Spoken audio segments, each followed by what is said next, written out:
They called it restructuring for optimization. I called it the day they tried to erase the soul of a centuries-old legacy. And the irony, the deep, biting irony, was that I was the only one who knew the codes to keep it all from turning to dust. I'm Jessica Morgan, the woman who spent 15 years of her life quietly, meticulously, safeguarding every fragment of memory at the Etheria Historical Institute. I used to believe that dedication, true expertise, would be the strongest shield. But I learned that in some eyes you only have value if you're easily replaceable, or if you know how to make enough noise. If you've ever been cast aside after everything you've quietly poured into something, perhaps you'll want to hear what happened when they realized that sometimes the thing they discarded was the very foundation. The Etheria Historical Institute, it wasn't just a job for me. It was a calling. Imagine walking through halls lined with the whispers of history, the scent of old parchment and time itself clinging to the air. My office, tucked away in the archives, was a sanctuary of quiet focus. For 15 years, I was the head of archives and digital heritage preservation. That meant I was responsible for everything from thousand-year-old manuscripts, their vellum brittle as autumn leaves, to the sprawling, complex digital databases that held digitized copies, research notes, terabytes upon terabytes of irreplaceable human knowledge. I knew the Institute's collection organically, intimately. I understood the delicate dance between preserving the physical and securing the digital, the quirks of our aging climate control systems in the vaults, the precise protocols for handling fragile documents, the intricate architecture of our servers. I was the silent citadel, the unseen guardian of its treasures.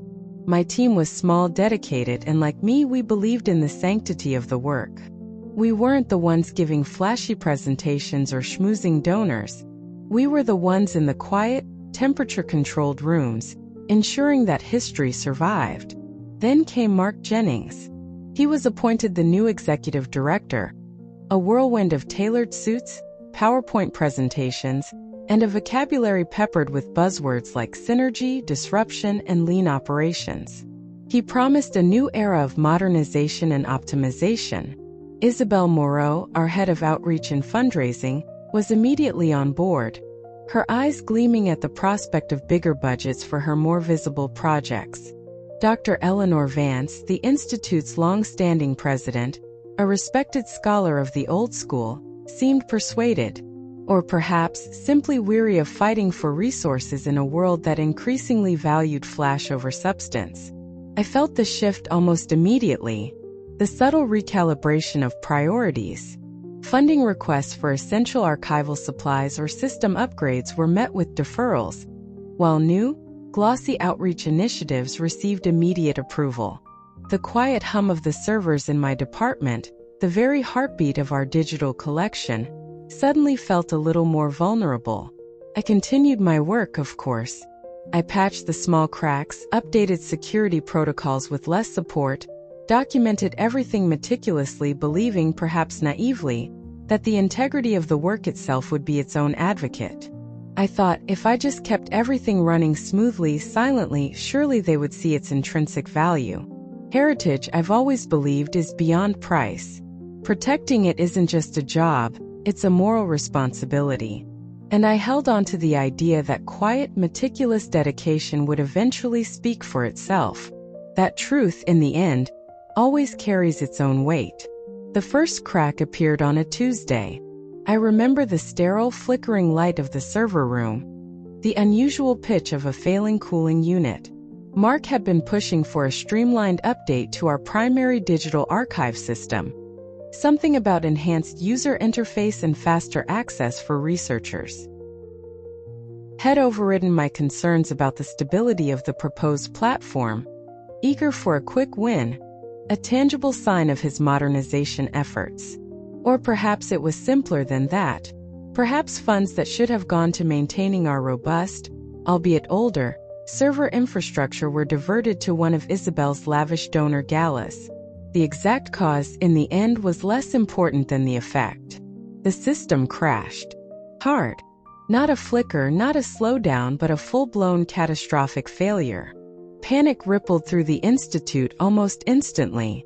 Researchers, their faces pale, reported that entire collections were inaccessible. Doctoral candidates on tight deadlines found their primary sources had vanished. The digital catalog, the meticulously curated gateway to centuries of knowledge, was a blank screen. Mark, when he finally appeared in the archives after a flurry of frantic calls, was visibly flustered, his usual confident demeanor replaced by a sheen of sweat on his brow. He barked a few useless generic orders about rebooting everything and checking the network. Isabel Moreau just wrung her hands, muttering about the impact on an upcoming grant proposal. Dr. Vance, her face etched with worry, simply looked at me, her eyes silently pleading. The weight of it all, as it so often did, settled on my shoulders. I knew this system like the back of my hand. I knew its redundancies, its hidden fail-safes, the quiet, offline backups I'd insisted on maintaining despite Mark's grumbling about inefficient use of resources. So I stayed. Long after everyone else had gone home, their faces etched with a mixture of frustration and helplessness, I stayed. The server room was cold.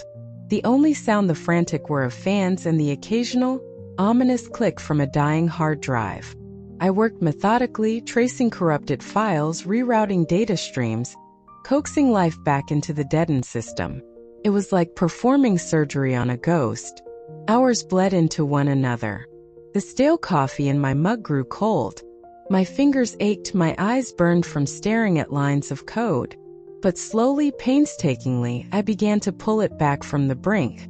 I restored the primary database from a mirrored backup that only I knew was updated nightly, not weekly as the official protocol dictated. I bypassed the corrupted update module. I rerouted access through a secondary server. By the time the first gray light of dawn crept through the grimy windows of the Institute, the system was stable, breathing again. Exhausted but with a quiet sense of accomplishment, I logged the final recovery steps. A small, foolish part of me dared to hope. Maybe this time they would see. Instead of a thank you or even a simple acknowledgement, I received an email the next afternoon. Subject line, meeting request M. Jennings. My stomach tightened. I knew that sterile corporate tone. I walked into Mark's office, which was all glass and chrome, a stark contrast to the warm, aged wood of the rest of the Institute. He was there, along with a woman from Human Resources I'd never met. He didn't meet my eyes. He gestured vaguely to a chair. Jessica, he began, his voice devoid of any warmth. As you know, the Institute is undergoing a significant restructuring to optimize our operations and align with our new strategic vision. My blood ran cold. I knew what was coming. As part of this process, he continued, shuffling papers on his desk, we've had to make some difficult decisions. Your current role as head of archives and digital heritage preservation is being eliminated. Eliminated. Just like that. After 15 years. After single-handedly wresting our entire digital heritage back from oblivion, less than 24 hours ago. He went on, something about redundancy and a need for more dynamic skill sets in the digital space. He even had the audacity to imply subtly that the recent system failure was somehow indicative of the outdated nature of my department's approach. No mention of my all-nighter.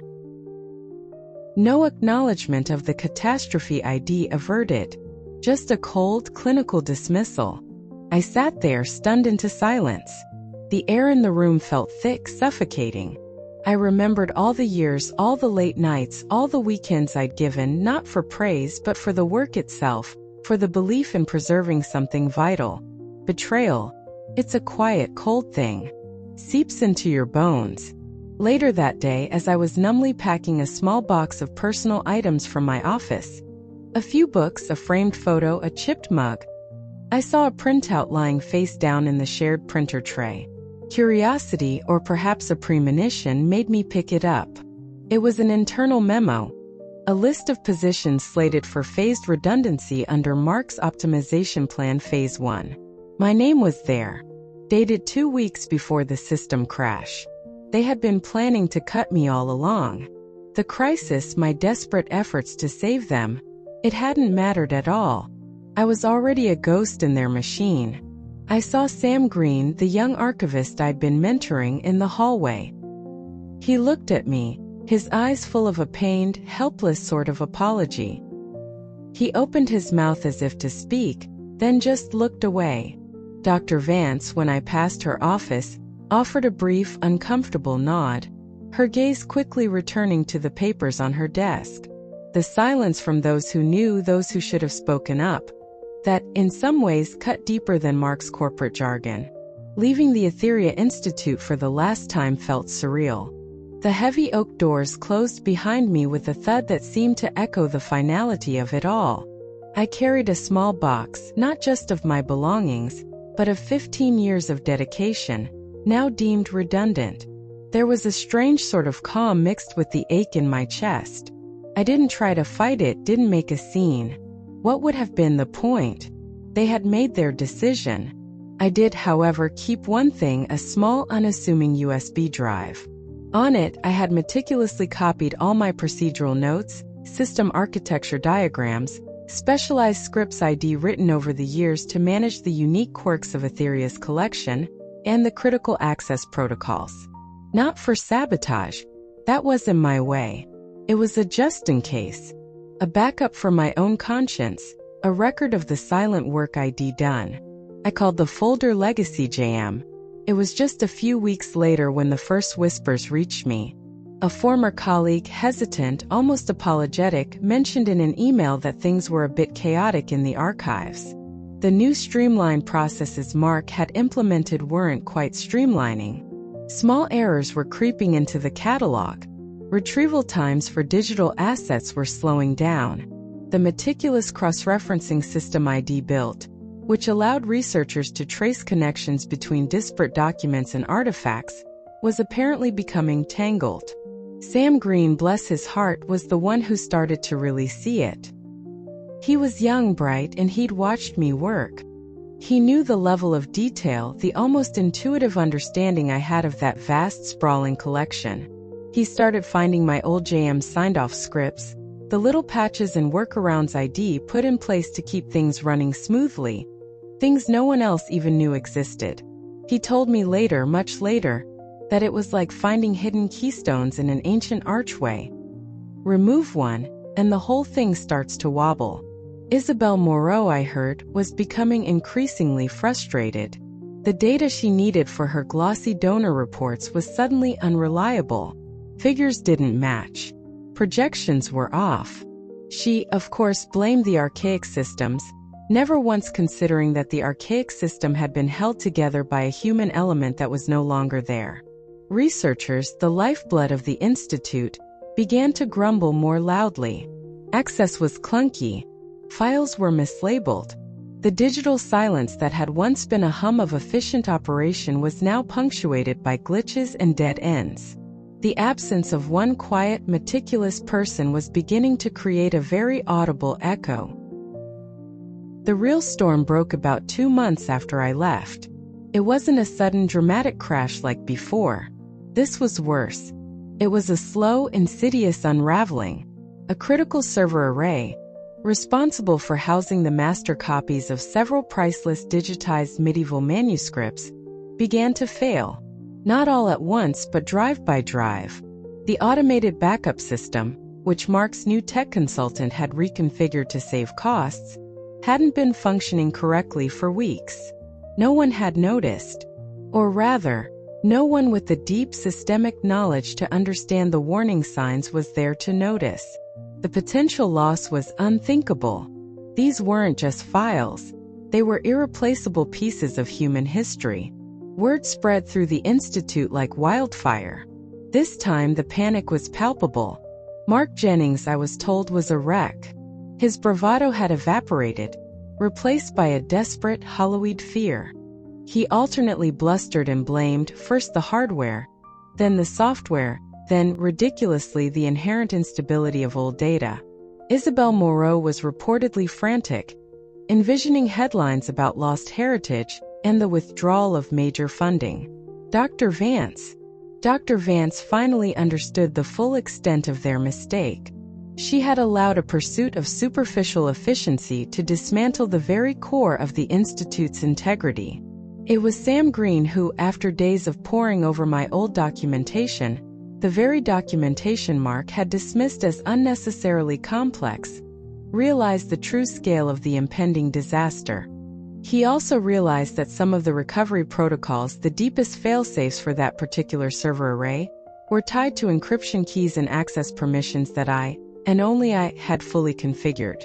He found my legacy JM notes tucked away in a secure digital folder I'd left for him, just in case.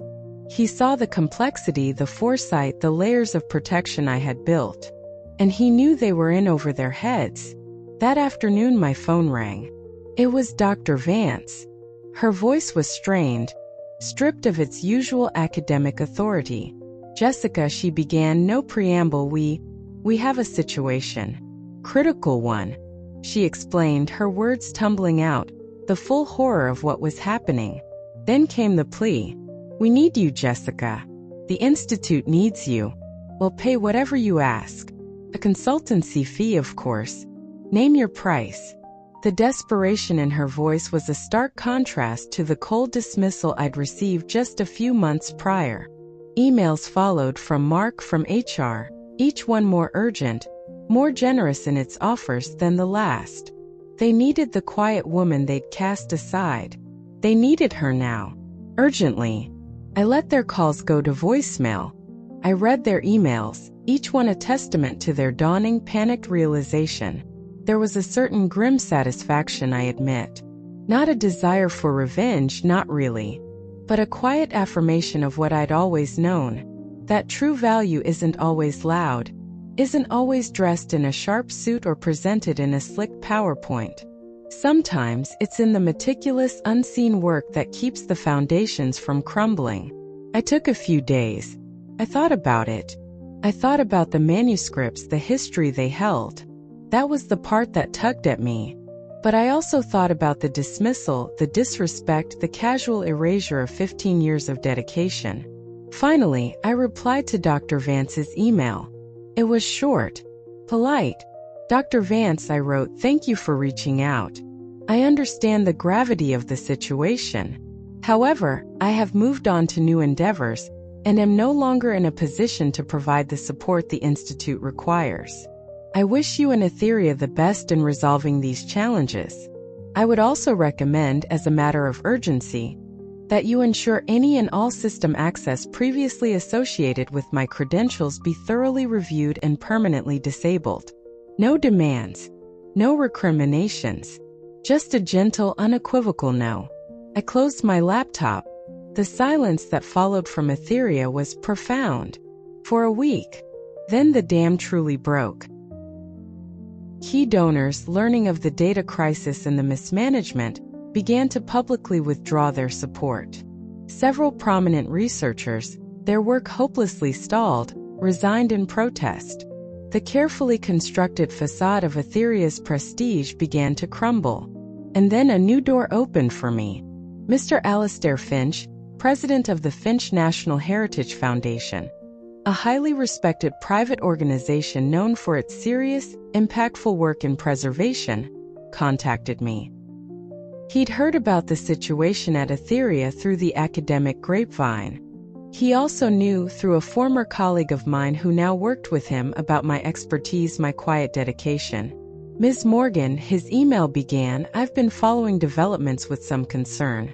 It strikes me that your particular skill set is uniquely valuable and perhaps underappreciated in certain quarters." He invited me for a meeting. Mr. Finch was nothing like Mark Jennings. He was older, his eyes sharp and discerning, his questions precise. He didn't talk about synergy. He talked about stewardship. He didn't offer buzzwords, he offered respect.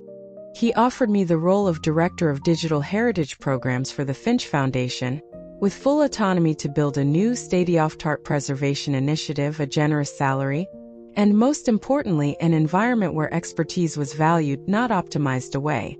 I accepted. Starting at the Finch Foundation was like stepping into clean, clear air after being trapped in a dusty, neglected room. The work was challenging, ambitious, but it was supported by a genuine commitment to excellence, to doing things right. Mr. Finch trusted my judgment, valued my input.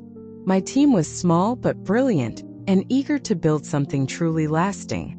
We began a comprehensive survey of at-risk digital collections across the country, developing new protocols for long-term preservation, forging partnerships with universities and smaller historical societies that often lacked the resources Etheria had squandered. Our work wasn't always flashy, but it was solid, meaningful. Meanwhile, the news from Etheria continued to be bleak. Mark Jennings was eventually, quietly, forced to resign. Dr. Vance, her reputation tarnished, took an early retirement. The institute, I heard, was struggling to find anyone competent enough and willing enough to try and pick up the pieces of its shattered digital archive. The story in its own way began to circulate, not in a scandalous, gossipy fashion, but more as a cautionary tale within the tight-knit world of archival professionals and historical scholars. Academic blogs and specialized journals published thoughtful analyses on the Etheria crisis, discussing the perils of prioritizing superficial modernization over deep institutional knowledge, the critical importance of valuing the invisible work of preservationists.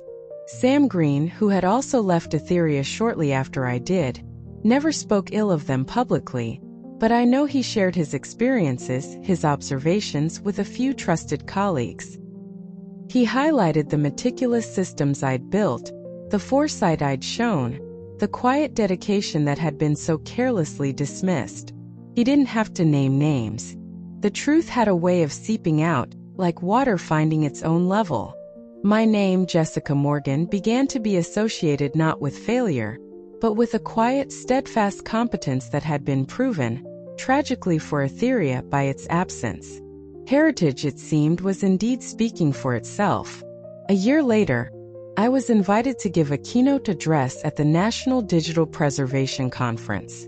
Standing on that stage, looking out at a sea of faces, archivists, librarians, historians, technologists, people who understood the profound responsibility of our shared work, I felt a quiet sense of arrival. I didn't mention Etheria by name. I didn't need to. I spoke about the soul of archives, about the ethical imperative to protect not just data, but the human stories embedded within it. I talked about the quiet guardians, the often unseen individuals whose meticulous work forms the bedrock of our collective memory. True stewardship, I said, my voice calm and clear, isn't about quarterly reports or impressive-sounding initiatives. It's about a deep, unwavering commitment to the integrity of the record, to the truth it holds. It's about valuing the hands that carefully mend the tears in old maps, and the minds that build resilient digital fortresses to protect our digitized past. Sometimes the most vital work is the least visible, and sometimes the loudest silence is the one left behind when that work is no longer done. I spoke not of revenge, but of resilience, of the quiet power that comes from staying true to your principles, even when the world around you seems to value only noise and expediency. I shared how, in my own journey, I discovered that my voice didn't need to be loud to be heard. It just needed to be authentic, and it needed the right audience. An audience that understood the language of dedication, of expertise, of quiet, unwavering commitment. After the address, many people came up to me, not to congratulate me on some perceived victory, but to share their own stories of quiet struggles, of feeling undervalued, of fighting to protect something precious in a world that often seemed indifferent. It was in those shared moments, those quiet acknowledgments, that I felt the deepest sense of vindication. Not a triumph over anyone, but a triumph of something, of principle, of dedication, of the enduring power of quiet, steadfast work. I realized then, standing there, that the real strength isn't in proving yourself to those who refuse to see.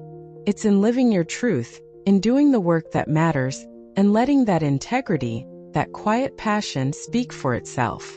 It always will. My time at Etheria was a painful chapter, yes, but it was also the crucible that forged a deeper understanding of my own worth and the true meaning of stewardship. The silence I left behind at Etheria, it eventually became the loudest testament to the value they had so carelessly discarded. And for me, that was more than enough. That journey taught me something profound. You don't always need to shout to be heard. Truth, much like the ancient heritage I've dedicated my life to preserving, has its own weight, its own voice. And true dignity lies in upholding your values, even when no one is applauding. Because in the end, the recognition that matters most comes from those who truly see you, not from those who only look at the surface. If you've ever felt your efforts go unrecognized, or been sidelined despite your deepest contributions, please share your story in the comments below. I believe every one of us has experiences worth listening to, and I always read every single one. If this story resonated with you, and you'd like to continue journeying with us as we explore stories of finding value and inner strength, don't forget to subscribe to TK Revenge Story. We have many more meaningful journeys to share. And if you feel moved to offer support, the super thanks button is always there. Because sometimes giving, no matter how small, is also a part of our own healing and moving forward. Someone out there right now might need to hear that quiet isn't weakness. It's an unspoken power.